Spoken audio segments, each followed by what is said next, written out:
October 1966. The Avalon Ballroom in San Francisco.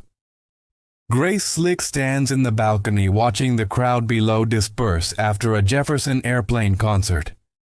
She's been a professional musician for barely a year, performing with a struggling band called The Great Society. Her marriage is falling apart. Her band is going nowhere.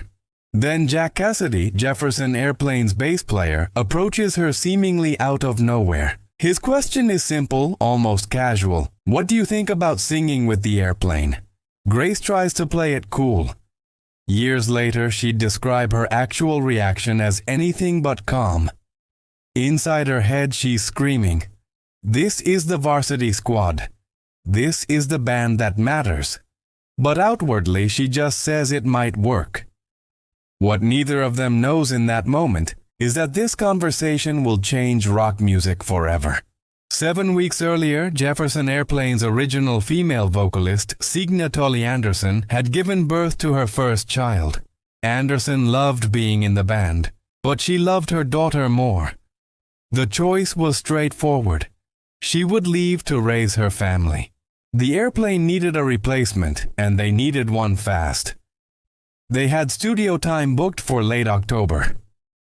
RCA Victor was demanding a follow-up to their debut album, which had received critical praise but modest sales. The pressure was mounting. Grace Slick wasn't an unknown quantity to the band. The Great Society had played with Jefferson Airplane multiple times on the San Francisco circuit. Everyone knew Grace could sing. What's more, she brought something Jefferson Airplane desperately needed: stage presence that commanded attention and a voice powerful enough to cut through the electric chaos of their sound. According to multiple band members, Grace fit immediately. Marty Balin, the airplane's other lead vocalist, would later describe her as someone who was just like them: free, bold, and willing to push boundaries. Jack Cassidy noted that Grace's powerful delivery allowed him to play more aggressive bass lines than the folk-oriented material Signe had performed. On October 15, 1966, Signe Anderson played her final show with Jefferson Airplane at the Fillmore Auditorium. The next night, Grace Slick made her debut on the same stage. She was terrified by her own admission, but she didn't show it. The two-set performance included songs from the band's debut, previews of new material, and a selection of covers. Grace brought more than just her voice to Jefferson Airplane. She brought 2 songs from the Great Society's repertoire. One was a ballad about searching for connection, originally titled "Someone to Love." The other was a dark, hypnotic piece inspired by Lewis Carroll's Alice in Wonderland, built on a pulsing bolero rhythm. Those 2 songs were called "Somebody to Love" and "White Rabbit." Within 7 months, both would be in the top 10 of the Billboard Hot 100. Jefferson Airplane would become international stars, and the album containing those songs would become the defining soundtrack of what the media would call the Summer of Love. But in October 1966, none of that was certain. What was certain was that in 2 weeks, Grace Slick and her new bandmates would enter a Hollywood studio to record their second album, and the record company had assigned them a producer they didn't trust. Halloween 1966, RCA Victor's Music Center in Hollywood, California. Jefferson Airplane arrives to begin recording their second album. The lineup that walks through those studio doors is the one that will define the band. Marty Balin on vocals and rhythm guitar, Grace Slick on vocals and keyboards, Paul Kantner on rhythm guitar and vocals, Jorma Kaukonen on lead guitar, Jack Cassidy on bass, and Spencer Dryden on drums. RCA has assigned them a staff producer named Rick Gerard. He's competent, professional, and by all accounts exactly what the airplane doesn't want. They see him as a company man, someone who'll sanitize their sound to make it commercially palatable. So they bring insurance, Jerry Garcia of the Grateful Dead. Garcia's role on the album would become a source of controversy that persists to this day. Gerard has always denied Garcia was even present at the sessions. Yet Garcia is credited on the album cover as musical and spiritual advisor, and he claimed in interviews to have played guitar on several tracks and helped arrange Somebody to Love. Jorma Kaukonen would later try to clarify the situation. He initially considered Garcia a co-producer, but came to understand that Gerard was indeed the album's producer. Garcia, he said, was a combination arranger, musician, and sage counsel, a trusted friend there to make sure the music stayed true to the San Francisco sound. The truth probably lies somewhere in the middle. Garcia may have worked with the band when Gerard wasn't present, offering guidance and playing on certain tracks. The Dead were signed to Warner Brothers, not RCA, which might explain why his involvement was downplayed officially. What's undeniable is that the album came together quickly. Recording took place over just 13 days. From late October through November 1966, the cost was a mere $8,000. Gerard and engineer Dave Hassinger worked on 4-track analog tape, with most rhythm tracks recorded live in the studio. Gerard had orders from RCA, make it commercial. That meant no 10-minute psychedelic jams, no extended improvisations, no 40-verse folk ballads.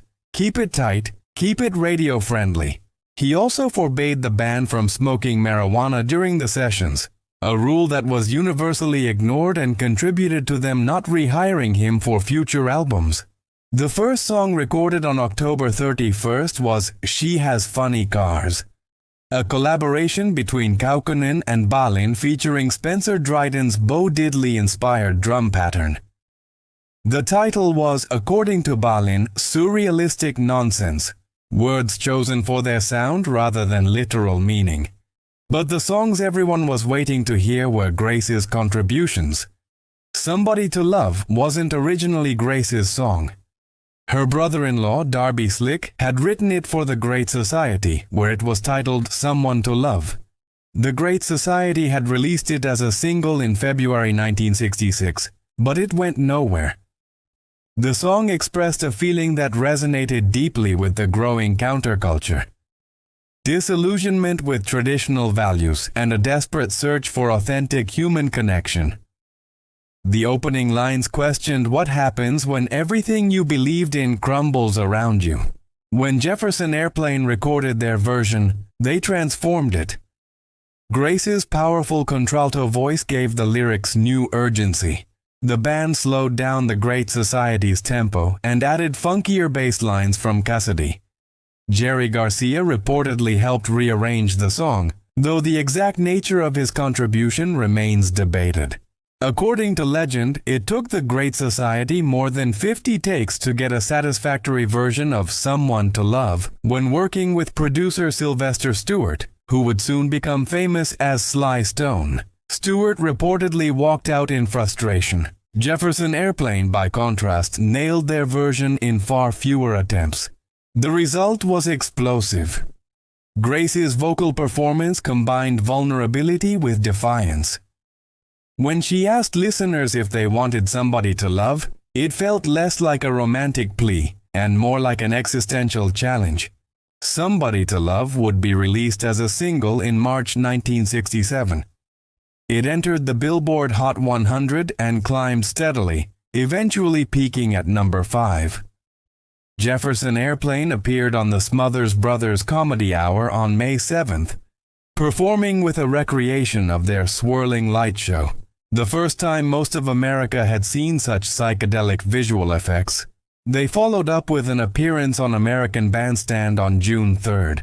The song's success pulled the album along with it, but an even bigger hit was still to come. November 3rd, 1966. Grace Slick steps up to the studio microphone to record White Rabbit, a song she'd written during her time with the Great Society. It had been one of that band's most popular numbers, but no one outside San Francisco's club scene had heard it. The song draws heavily from Lewis Carroll's Alice's Adventures in Wonderland and Through the Looking Glass. Grace has said she wrote it in about an hour, inspired by the hallucinogenic imagery in Carroll's books. The caterpillar smoking a hookah, Alice eating mushrooms and drinking potions that change her size, the characters telling her where to go. But White Rabbit isn't a children's song. It's a challenge, an accusation even. Grace pointed out that an entire generation had grown up with stories where the protagonist took mysterious substances and had mind-expanding adventures. Yet now, those same authorities who read them Alice in Wonderland were criminalizing LSD and condemning young people for seeking altered states of consciousness. The final line of the song, "Feed Your Head," would later be interpreted primarily as a drug reference. Grace would clarify that it meant something broader. Feed your head by reading, by paying attention, by thinking for yourself. Musically, White Rabbit was unlike anything on mainstream radio. Built on a Spanish bolero rhythm, it starts quietly and builds relentlessly to a crescendo. Kaukonen's guitar work snakes through the arrangement like Carol's Cheshire Cat. Dryden's drums provide the marching pulse, and Grace's vocal performance is commanding, almost threatening in its intensity. For the recording, Jefferson Airplane slowed down the Great Society's original version and added Cassidy's funkified bass part. The result was hypnotic, unsettling, and completely mesmerizing. Rick Gerard bathed the stereo mix in heavy reverb, a controversial choice that some band members hated. Frank Zappa and Paul Simon both reportedly commented on how much echo the record had. But Grace liked it, noting that the complex material needed that atmospheric quality. Released as a single in June 1967, White Rabbit climbed to number 8 on the Billboard Hot 100. It became one of the first songs to successfully smuggle drug references past radio censors, though the meaning seemed obvious to anyone paying attention. More importantly, it became an anthem, a defining moment in rock history, one of Rolling Stone's 500 greatest songs of all time. Between the two hit singles, Surrealistic Pillow revealed the range of Jefferson Airplane's talents. The album wasn't just Grace Slick's show. Every member contributed. Skip Spence, the band's original drummer who had left before these sessions, wrote My Best Friend, a sweet, almost whimsical pop song that became the album's first single in January 1967. It barely charted, reaching only number 103 on the bubbling underlist, but it demonstrated the band's melodic sensibilities. Marty Balin and Paul Kantner co-wrote Today, a folk rock ballad featuring Jerry Garcia's simple, repetitive guitar line. Balin claimed he wrote it trying to meet Tony Bennett, who was recording in an adjacent studio. Bennett never showed up, but the song became one of the album's most beloved tracks, frequently played on college radio. Coming Back to Me showcased Balin's more psychedelic songwriting, with layered vocals and dreamy instrumentation. Plastic Fantastic Lover, which closes the original album, brought bluesy energy and groove. Then there was Embryonic Journey. Jorma Kaukonen had written this instrumental back in 1962, during a guitar workshop in Santa Clara. It was the first song he'd ever composed, a finger-picking workout that seemed completely out of character with the rest of the album's electric intensity. Kaukonen didn't think it belonged on the record. He was dividing his time between what he considered folk music and rock and roll, and this delicate acoustic piece felt like a relic from another world. But Rick Gerard insisted. He wanted it on the album. Looking back, Kaukonen was grateful. The instrumental bridged the gap between rock and folk, and at less than 2 minutes, it provided a moment of calm before the storm of White Rabbit. The album's title came from Jerry Garcia. During the sessions, he commented that the music was as surrealistic as a pillow. Soft yet strange, comforting yet unsettling. Marty Balin seized on the phrase. The cover featured photography by Herb Green, with a soft focus image of the band and a distinctive bubblegum pink color scheme. It was originally conceived to be blue, but the pink made the album stand out on record store shelves. February 1st, 1967. RCA Victor releases Surrealistic Pillow in both stereo and mono editions. The album enters the Billboard chart on March 25th and begins a climb that will last 56 weeks. At first, sales are modest. The album needs a push. That push comes in March when Somebody to Love is released as a single and begins receiving heavy airplay. The song's success on radio, combined with the band's television appearances, drives album sales upward. The album enters the top 10 in May. On August 5, 1967, it peaks at number 3 on the Billboard 200, kept from the top spot by more established acts. On July 24th, it's certified gold by the RIAA for sales exceeding 500,000 copies. But Surrealistic Pillow's impact went far beyond chart positions. It became the first blockbuster psychedelic album from a San Francisco band, announcing to the world that something unprecedented was happening on the West Coast. San Francisco in early 1967 was a city in transformation. The Haight-Ashbury neighborhood, once a working-class area, had become ground zero for a youth movement that rejected materialism, conformity, and the war in Vietnam. Cheap rent allowed artists and musicians to create freely. Victorian houses provided aesthetic beauty, and Golden Gate Park became a gathering place for a community bound by new ideas about how to live. The counterculture had roots stretching back to the Beat generation of the 1950s. Writers like Jack Kerouac and Allen Ginsberg, who had flourished in San Francisco's North Beach district. But by 1967, the movement had evolved. It was younger, more colorful, more openly political, and deeply intertwined with psychedelic drugs, particularly LSD.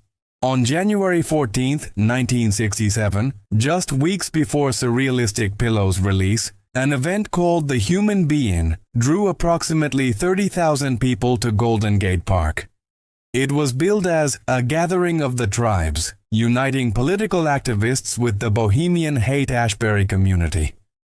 Timothy Leary appeared and urged the crowd to turn on, tune in, drop out. The media descended. Articles appeared in Newsweek, Time, and the New York Times Magazine describing this strange new scene. And as coverage intensified, young people from across America began planning pilgrimages to San Francisco for the summer. Surrealistic Pillow arrived at exactly the right moment to become that summer's soundtrack. Between 75,000 and 100,000 young people flooded into San Francisco's Haight-Ashbury district during the summer of 1967.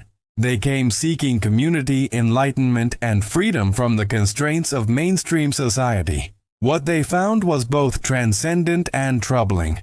The Summer of Love, as it came to be called, represented the peak of 1960s countercultural idealism. Young people wore flowers in their hair, practiced free love, explored Eastern spirituality, and experimented with psychedelic drugs. They believed they were creating a new society based on peace, sharing, and expanded consciousness. Jefferson Airplane was at the center of it all. Their performance at the Monterey International Pop Festival on June 17, 1967, introduced them to a massive audience.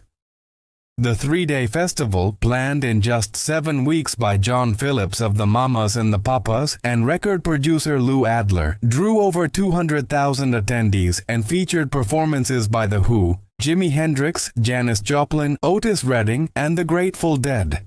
The festival was documented by filmmaker D.A. Pennebaker, though Jefferson Airplane's complete performance wouldn't see official release until 1991. Their set showcased the power of Surrealistic Pillow's material in a live setting, with Grace Slick's commanding stage presence cementing her status as one of rock's first major female stars. Scott McKenzie's song San Francisco, Be Sure to Wear Flowers in Your Hair, released in May 1967, became the era's unofficial anthem. The Beatles released All You Need Is Love in July. These songs, combined with Surrealistic Pillow's continued presence on the charts, created a musical backdrop for what felt like a revolution. But the Summer of Love had a dark side. The Haight-Ashbury Free Medical Clinic, which opened in June, was overwhelmed with patients experiencing bad LSD trips. The neighborhood couldn't handle the influx of young people. Crime increased. Drugs became harder. The idealism began to curdle. By October 6, 1967, some longtime Haight residents staged a mock funeral called The Death of the Hippie. The message was clear. The party was over. Stay where you are. The moment had passed. Jefferson Airplane would continue to evolve, releasing more adventurous and political albums. But they would never again capture the cultural zeitgeist quite like they did with Surrealistic Pillow in the spring and summer of 1967. Surrealistic Pillow went platinum, selling over 1 million copies. Both Somebody to Love and White Rabbit remain among the most recognizable songs of the 1960s. In 2017, Somebody to Love was certified gold and White Rabbit achieved platinum certification. The album's influence on rock music is immeasurable. It proved that psychedelic rock could be commercially successful without sacrificing artistic integrity. It demonstrated that a female vocalist could front a major rock band with power and authority. And it established San Francisco as a vital music center rivaling New York, Los Angeles, and London. Grace Slick became an icon, a role model for women in rock and a symbol of the counterculture's uncompromising spirit. Her striking beauty, combined with her refusal to conform to traditional feminine roles, made her a radical presence in a male-dominated industry. The 1966-1970 lineup of Jefferson Airplane, Balin, Slick, Kontner, Kaukonen, Cassidy, and Dryden was inducted into the Rock and Roll Hall of Fame in 1996. In 2016, Jefferson Airplane received a Grammy Lifetime Achievement Award. In April 2024, Surrealistic Pillow was inducted into the National Recording Registry by the Library of Congress. Recognized as culturally, historically, or aesthetically significant, it joined a prestigious collection of recordings that have shaped American culture. The album's placement in history is secure. It appears on virtually every greatest albums list. AllMusic calls it a quintessential work of 1960s counterculture. Rolling Stone includes it among the essential albums of the psychedelic era. More than its critical recognition, Surrealistic Pillow endures because the music still sounds vital. The songs haven't aged into nostalgia pieces or period curiosities. They remain powerful, mysterious, and alive with possibility.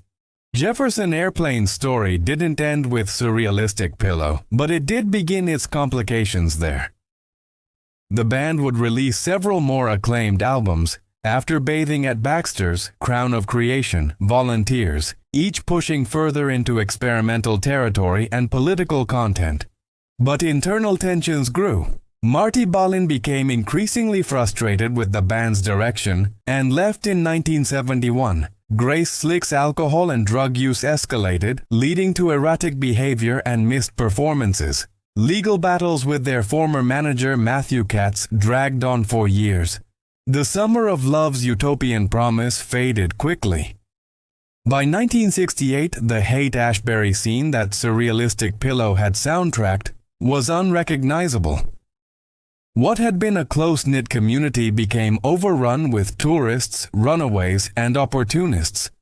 The free love philosophy gave way to harder drugs and exploitation. The violence at the Altamont Free concert in December 1969, where a fan was killed by Hell's Angels hired as security while Jefferson Airplane and the Rolling Stones performed, seemed to mark the definitive end of the era's innocence. Jefferson Airplane effectively split in 1972. Jorma Kaukonen and Jack Cassidy focused on their side project, Hot Tuna. Grace Slick and Paul Kontner formed Jefferson Starship with new members, achieving massive commercial success in the mid-1970s and 1980s, with a more polished, radio-friendly sound. The classic lineup reunited briefly in 1989 for an album and tour, but by then they were a heritage act, not a living force in contemporary music. Grace Slick retired in 1990, stating that she didn't like seeing people her age leaping around singing about feelings they had when they were 23. Looking back, the band members had mixed feelings about their brief moment at the center of cultural upheaval. They were proud of the music but wary of the mythology. The Summer of Love became commodified almost immediately, with merchants selling hippie costumes and posters to tourists. So what made Surrealistic Pillow so revolutionary? Part of it was timing. The album arrived at the exact moment when American youth culture was searching for new forms of expression. The Beatles had opened doors with Revolver and would blow them off the hinges with Sgt. Pepper's later in 1967. But Jefferson Airplane provided something different, a rawer, more dangerous energy that felt like it emerged from the streets rather than the studio. Part of it was Grace Slick. Her voice could be powerful and vulnerable, seductive and threatening, sometimes within the same song. She proved that women could front rock bands without softening the music or conforming to conventional femininity. Her influence paved the way for generations of female rock artists. Part of it was the San Francisco sound itself, that fusion of folk music's storytelling tradition with electric blues, psychedelic experimentation, and communal improvisation. The Airplane, along with the Grateful Dead, Big Brother and the Holding Company, and Quicksilver Messenger Service, created a regional identity as distinctive as the British Invasion or Motown. But perhaps most importantly, Surrealistic Pillow captured something ineffable about a specific moment in American history. It bottled the feeling of possibility that permeated 1967. The sense that young people could remake society according to their own values. It gave voice to those questioning authority, seeking authenticity, and believing that love and consciousness expansion could transform the world. That those hopes were ultimately disappointed doesn't diminish the power of the music. If anything, it makes the album more poignant. Surrealistic Pillow is a time capsule from a moment when people genuinely believed that a different world was possible, and they were creating it through music, community, and imagination. The album reminds us that cultural revolutions, however brief, leave lasting marks. The Summer of Love's idealism may have curdled, but its impact on American culture, from attitudes about individual freedom to approaches to art and spirituality, continues to resonate. And then there's simply the quality of the songs. Strip away the historical context, the cultural significance, the mythology of the era, and you're left with 11 tracks of exceptional music. The vocal harmonies still shimmer. The guitar work still stings. Grace's voice still commands attention. The songs still work. In the end, Jefferson Airplane's Surrealistic Pillow matters, because great art always matters. It captured a moment, yes, but it also transcended that moment. The album speaks to anyone who's ever felt disconnected from mainstream society, anyone who's questioned authority, anyone who's sought authentic connection, anyone who's wanted to feed their head. That hunger for meaning, for truth, for something beyond the conventional, that's timeless. And that's why, more than 55 years after its release, Surrealistic Pillow still sounds like it has something urgent to say. When the truth is found to be lies and all the joy within you dies, don't you want somebody to love?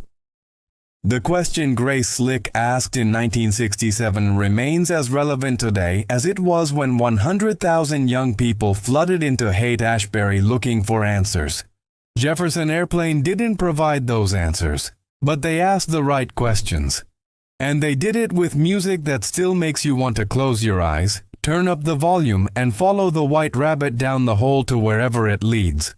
That's the legacy of Surrealistic Pillow. Not perfection, not utopia, not even the summer of love. Just great songs that remind us what rock and roll can be when it's brave enough to dream.